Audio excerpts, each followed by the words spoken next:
कळवण। उपमुख्यमंत्री एकनाथ शिंदे यांच्या पत्नी सौलता शिंदे यांचे सप्तशृंगी देवी दर्शन। महाराष्ट्राचे उपमुख्यमंत्री एकनाथ शिंदे यांच्या पत्नी लता शिंदे यांनी आज अक्षय तृतीयेच्या शुभमुहूर्तावर नांदूर येथील सप्तशृंगी देवीच्या दर्शनासाठी भेट दिली। सकाळी 11 वाजता त्यांनी देवीचे दर्शन घेतले आणि देवीचे आशीर्वाद घेतले।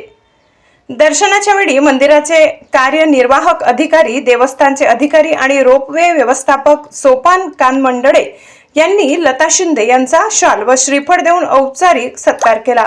यावेळी देवस्थानचे कर्मचारी, पुजारी वर्ग तसेच सप्तशृंगी गडाचे ग्रामस्थ मोठ्या संख्येने उपस्थित होते।